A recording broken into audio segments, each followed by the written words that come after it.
Bihar board के कक्षा 10 की संस्कृत की पुस्तक जिसका नाम है पीयूषम, और उसका भी हम लोग कौन सा पाठ पढ़ेंगे? पंचमः पाठ।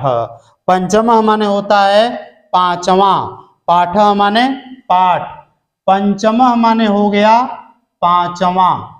पांचवा आप लोगों को मैंने बताया था कि 5 और 5वां में अंतर होता है। अब पाठा माने पाठ, तो आज हम 5वां पाठ पढ़ रहे हैं, 5 पाठ नहीं पढ़ रहे हैं। 5 का मतलब 1 से 5 और 5वां का मतलब केवल 5वां। ठीक है, चलिए। लिखा है भारत महिमा। भारत महिमा माने भारत की महिमा, भारत देश की महिमा का वर्णन इसमें किया गया है। इसको हम लोग पढ़ते हैं। चलिए देखिए, लिखा है अस्माकं देशः, हमारा देश। अस्माकं माने हमारा, देशः माने देश। भारतवर्षम इति कथ्यते, भारतवर्ष कहा जाता है। हमारा देश क्या कहा जाता है? भारतवर्ष। अस्य महिमा माने इसकी महिमा, सर्वत्र माने सब जगह, गीयते माने गाई जाती है। इसकी महिमा सब जगह गाई जाती है। पाठेस्मिन् माने इस पाठ में, विष्णु पुराणात भागवत पुराणात च, विष्णु पुराणात माने विष्णु पुराण से, अब भागवत पुराणात माने भागवत पुराण से, प्रथमम द्वितीयम पहला और दूसरा, च माने और, क्रमशः माने क्रम से, पद्यम माने पद्य, गृहीतम अस्ति माने लिया गया है। तो देखिए, इस पाठ में विष्णु पुराण और भागवत पुराण से पहला और दूसरा पद्य लिया गया है। तो पहला पद्य किससे हो गया? विष्णु पुराण से, और दूसरा पद्य किससे हो गया? भागवत पुराण से। तो ये आपको याद रखना है, परीक्षा में पूछ सकता है कि पहला जो पद्य है भारत महिमा पाठ में वह किस पुराण से है? तो आप कहेंगे विष्णु पुराण से, और दूसरा पद्य किससे है? भागवत पुराण से। ठीक है, आगे चलिए। और अवशिष्टानि माने बचे हुए, पद्यानि माने पद्य, अध्यक्षेण माने मुख्य रूप से, निर्मीय माने बना करके, प्रस्तावितानि माने प्रस्तुत किए गए हैं। अब बाकी जो पद्य हैं वो मुख्य रूप से बना के प्रस्तुत किए गए हैं।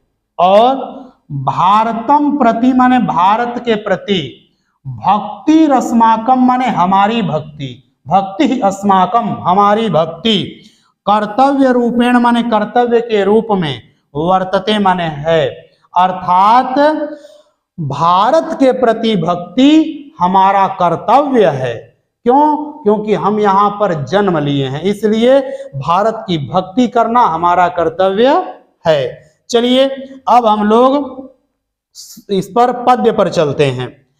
ये जो पहला वाला श्लोक है, इसको मैं आपको बता दूं कि यह विष्णु पुराण से लिया गया है। इसको आपको याद रखना है, विष्णु पुराण, ये विष्णु पुराण से लिया गया है। तो इसमें क्या कहा गया है, चलिए शुरू करते हैं। गायन्ति देवाः किल गीतकानि, धन्यास्तु ते भारत भूमि भागे, स्वर्गापवर्गास्पदमार्गभूते, भवन्ति भूयः पुरुषाः सुरत्वात्।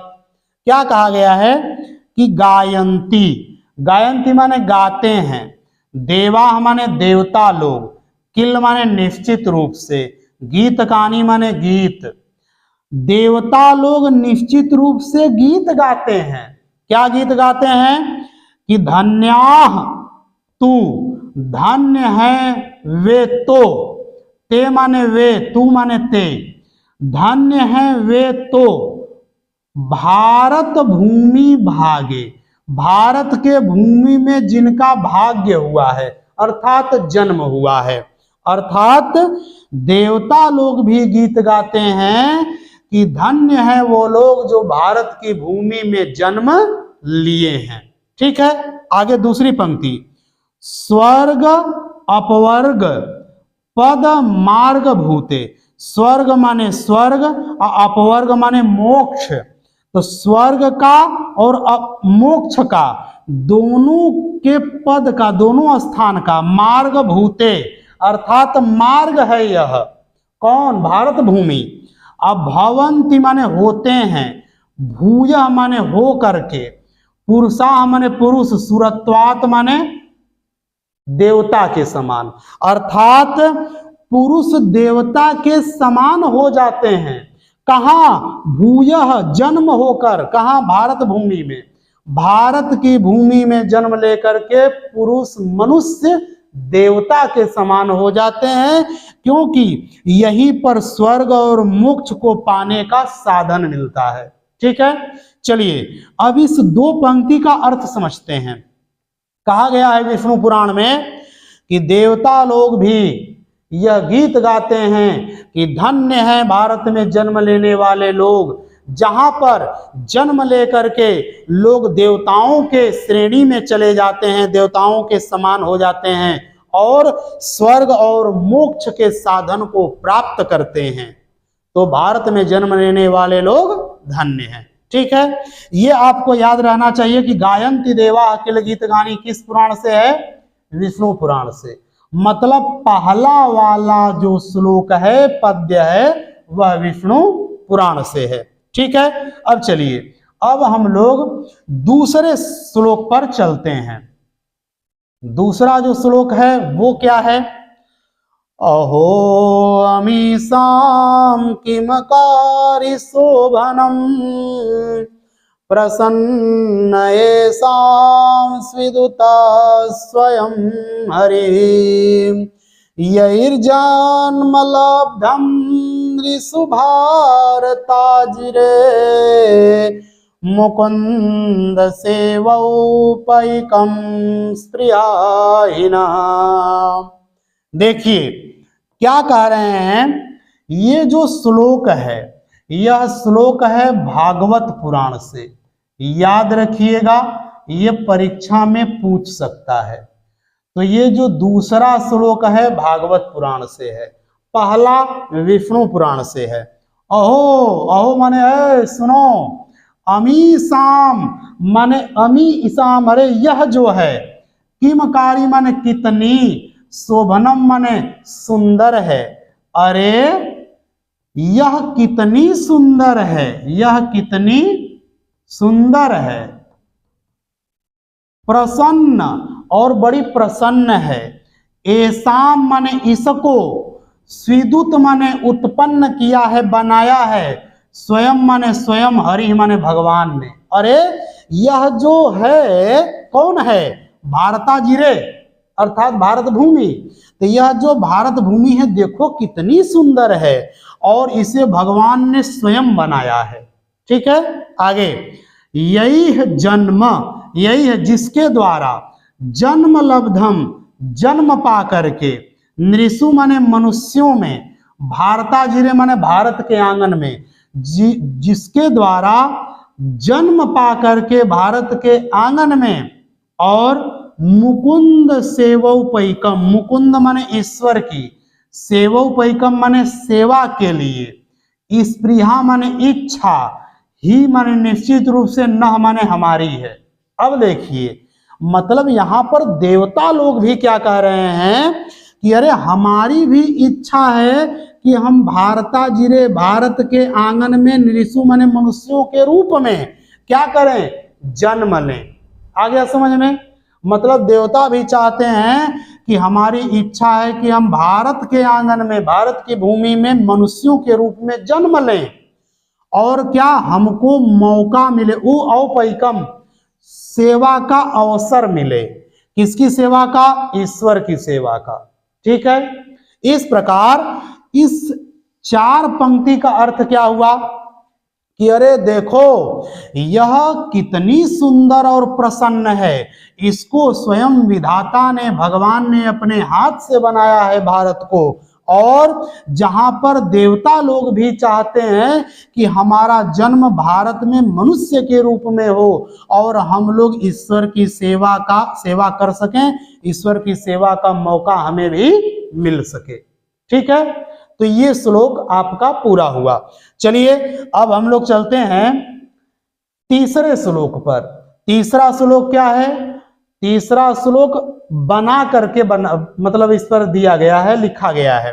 दो श्लोक तो पुराण से हैं, पहला है विष्णु पुराण, दूसरा है भागवत पुराण से। चलिए अब हम लोग इसको देखते हैं।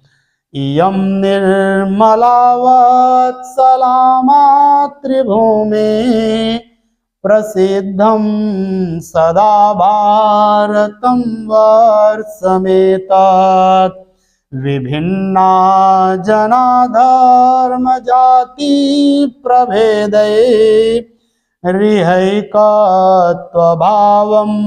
वहन्तो वसन्ति। क्या अर्थ है? इयम माने यह कौन? भारत भूमि। यह कौन? भारत भूमि। निर्मला निर्मल है, वत्सला बड़ी वत्सल है, वात्सल्यमयी है, ममतामयी है।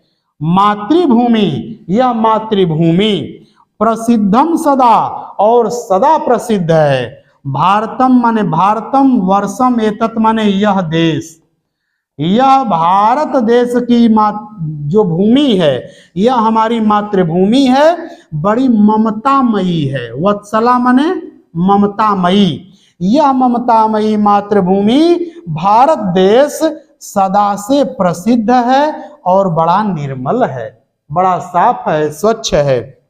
विभिन्ना जना, विभिन्ना माने अनेक प्रकार के, जना माने लोग, धर्म जाति प्रभेदई अनेक धर्मों को मानने वाले, अनेक जातियों को, प्रभेदई माने भेदों को, भेदों वाले, एकत्व भावम एक भाव से, एकत्व भावम माने एक भाव से, वहंतो माने ढोते हुए, वहंतो माने ढोते हुए, वसंती माने रहते हैं। अब इसका पूरा अर्थ सुनिए, क्या कह रहे हैं कि यह भारतवर्ष मातृभूमि है हमारी, बड़ी ममतामयी है, निर्मल है और बहुत प्रसिद्ध है, और अनेक प्रकार के धर्म और जाति के लोग एक भाव से रहते हुए यहाँ पर वसंती माने जीवन बिताते हैं।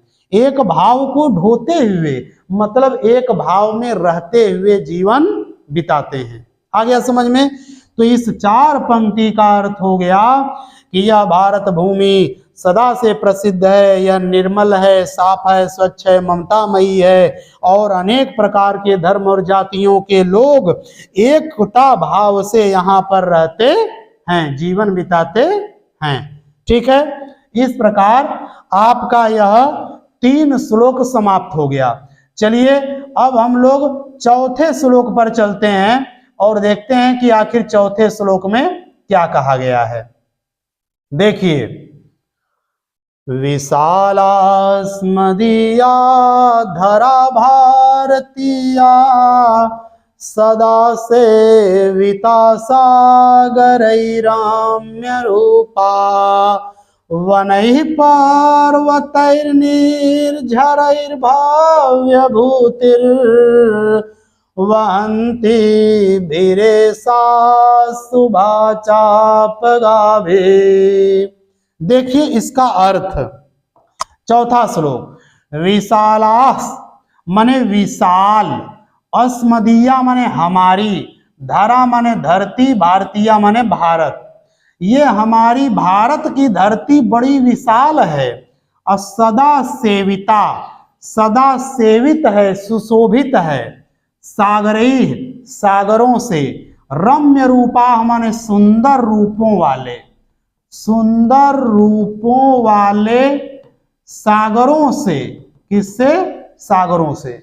सुंदर रूपों वाले सागरों से हमेशा यह भारत भूमि, विशाल भारत भूमि सेवित है, सुशोभित है।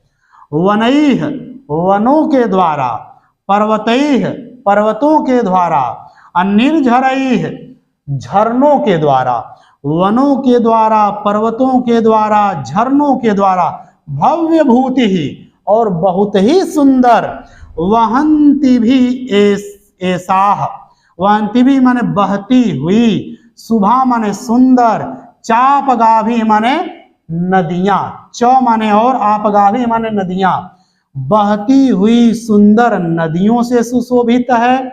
निर्झरई भव्य भूति अर्थात सुंदर झरनों से सुशोभित है, पर्वतों से सुशोभित है, और वनों से यह भारत भूमि सुशोभित है, सुंदर लगती है। चलिए इस 4 पंक्ति का अर्थ पढ़ते हैं, जानते हैं पूरा इकट्ठा। क्या कह रहा है कि हमारी यह भारत की भूमि विशाल है और सदा से सुंदर रूपों वाले सागरों से सेवित है, अर्थात सुंदर सुंदर सागर इसकी सेवा को बढ़ाते हैं, सुंदरता को बढ़ाते हैं, और अनेक प्रकार के वन, पर्वत, सुंदर सुंदर झरने और सुंदर सुंदर बहती हुई नदियां इसकी शोभा को बढ़ाती हैं। ठीक है, चलिए अब अगले वाले श्लोक पर चलते हैं जो अंतिम श्लोक है। ठीक है, जगद गौरवम भारतम शोभनीयम सदास्माभिरेता तथा पूजनीयम भवेद्देश भक्ति समेषां जनानां परादर्श रूपा सदा वर्जनीया। चलिए क्या देख कर लिखा है कि जगत गौरवम, जगत का मतलब संसार का, संसार का गौरव है। भारतम माने भारत, यह भारत देश संसार का गौरव है। अशोभनीयम अब बड़ा सुंदर है। सदा माने हमेशा, अस्माभि माने हमारे लिए, एतत् माने यह, तथा माने उसी प्रकार, पूजनीयम माने पूजनीय है, और यह हमारे लिए उसी प्रकार पूजनीय भी है। जितना सुंदर है और संसार के लिए गौरव है, वैसे ही हमारे लिए बड़ा पूजनीय है। कौन? भारत देश। भवेत देश भक्ति ही, भवेत माने होनी चाहिए, देशभक्ति माने देशभक्ति, समेषां जनानाम माने सभी लोगों के लिए, परादर्श रूपा माने आदर्श के रूप में, किसके रूप में? आदर्श के रूप में। सदा वर्जनीय माने आकर्षण के योग्य, किसके? आकर्षण के योग्य। तो अब देखिए इसका पूरा अर्थ क्या हो गया पूरे श्लोक का, कि भारत जगत का गौरव है, बड़ा सुंदर है, और हमारे लिए वैसे ही सदा पूजनीय है, और इसके लिए सभी लोगों के मन में क्या होनी चाहिए? देशभक्ति होनी चाहिए, और सभी लोगों के लिए ये आदर्श के रूप में है, और सभी लोगों के लिए आकर्षण होना चाहिए। अर्थात भवेत, हमारा यह जो भारत देश है सभी लोगों के लिए आकर्षण के योग्य हो, आदर्श के योग्य हो, और सभी के अंदर देशभक्ति होनी चाहिए। ठीक है, इस प्रकार ये जो पाठ है आपका, यह पाठ भारत महिमा वाला जो पाठ है पूरी तरह से समाप्त हो गया।